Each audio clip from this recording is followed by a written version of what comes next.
In Mali, the Court of Auditors will soon be enjoying a new building, and the infrastructure will cost about 8 billion CFA, and the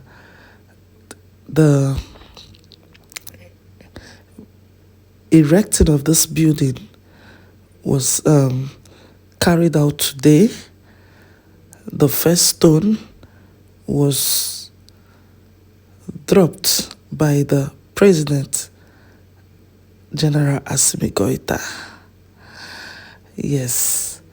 And then it was witnessed with so much harmony in the environment, and voluntarily in the story here. The future of this court remains in this building. It is deployed on building morphology, offers 2 volumes for a reinforced concrete, the other metal and crystal inspired by the palace. The architect presents the book Generational Tone, the page of the past.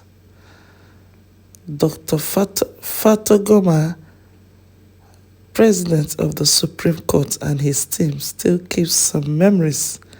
Excellence, sir, the President of the head of the ceremony that brings us together in this moment to know the break of the first stone of the Court of Auditors bears the mark of our commitment and your determination in terms of good governance and recovery of accounts. The dream of approximately century today becomes a reality.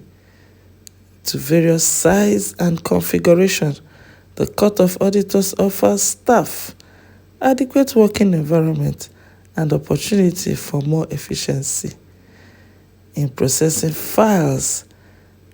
In order, it just provided adequate, good working environment for the Court of Auditors. When they have good working condition, they can now deliver. You know the kind of sensitive job these people do. Court of Auditor, the kind of sensitive job. Their own is to catch thief. It is when they sit in a conducive environment, then they will be able to, their brain will be able to coordinate well. Yes, when you offer your workers good working condition, they will deliver. That is what he just did here, and you will see things will take new turn. You see a different result this time around. All those people that are holding public offices, that their major aim is to loot, you will see how they'll be getting them caught this time around. Court of Auditor now has new infrastructure. They will work well now. No more stealing. I pity you if you're occupying a public office in Mali and you're intending to steal. Be guided though. Things have taken new turn. Thank you again for your time with me. I don't take it for granted. Hope to see you in my next as I come your way again with more trending news. Bye.